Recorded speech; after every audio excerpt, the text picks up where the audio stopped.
Mr. Sharael, Taha, are you ready? Okay.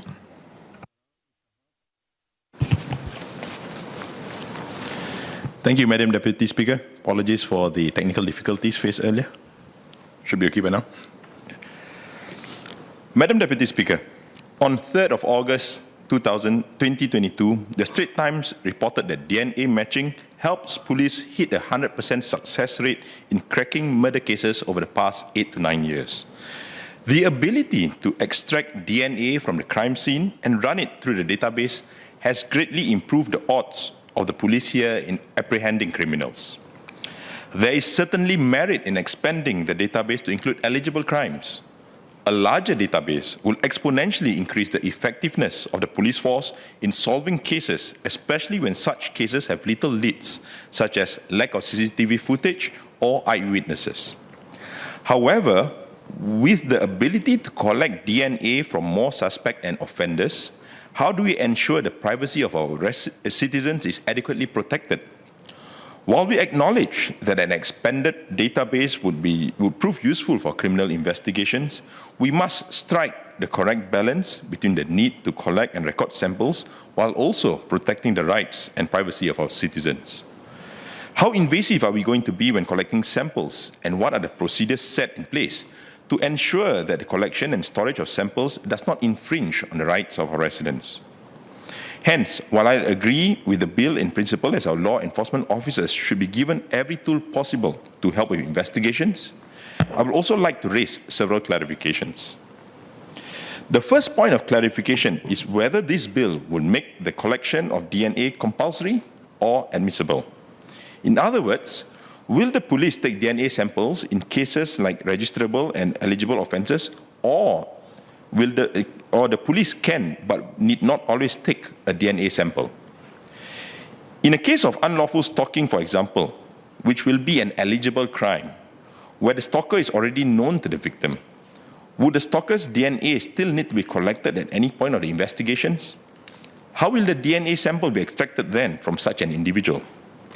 In a situation where there are multiple suspects for a single crime, for example, would all the suspects of such eligible crime have their DNA sample taken? Does this apply to those currently serving for eligible crimes? If the intent is to grow the database, it is more helpful in this case for the police to collect as many DNA samples as possible, as it is quite plausible that the DNA information would be useful. If not for the immediate case, it could be useful in future. However, we also do not want a situation where we indiscriminately collect samples from suspects. There should be proper criteria or procedure to follow to ascertain whether a sample needs to be taken or not. This is to ensure that we can maintain the privacy and dignity of suspects too while investigations are taking place. Consequently, for suspects acquitted of the crimes, discharged by the court, or found not to be involved in a crime, how long does the individual have to apply for his DNA information to be removed? Does it apply for suspects who are discharged not amounting to acquittal? It has to be reiterated that the collection of samples is to expand the database in order to help with investigations. On what basis do we decide that a person's DNA sample or information will not be stored? Secondly, with plans to further expand the database with the inclusion of eligible offences, will this overwhelm our forensic labs in terms of the number of DNA samples? As the list of eligible offences is quite extensive, do we have the necessary capacity to handle the expected influx of DNA samples as evidence? Would this inadvertently lead to delays in the administration of justice, especially if there is a backlog created due to the inefficient collection and analysis of DNA data? Perhaps a breakdown of registered and eligible crime would be useful to make an informed projection on the number of samples expected.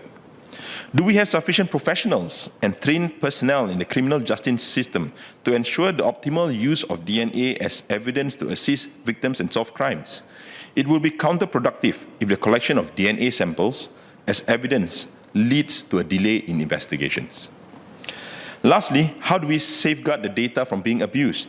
How do we ensure that DNA data is safely secured from unauthorized access and protected from being modified or deleted?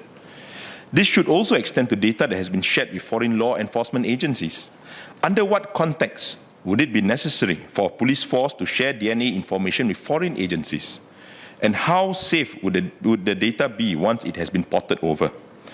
Would there be safeguards against future use of this information beyond the original intent of this bill? Madam Deputy Speaker, in Malay, please. Rang undang-undang ini akan meluaskan pangkalan data DNA, lantas membolehkan polis untuk menyelesaikan kes dengan lebih efektif. Namun, saya meminta penjelasan tentang beberapa perkara. Pertama, bagaimanakah sampel DNA itu akan diambil? Adakah mereka yang kini sedang menjalani hukuman harus memberikan DNA mereka? Kedua, bagi suspek yang telah dibebaskan, dilepaskan oleh mahkamah atau didapati tidak terlibat dalam jenayah, apakah tempoh yang diberikan bagi mereka untuk memohon maklumat DNA mereka dikeluarkan?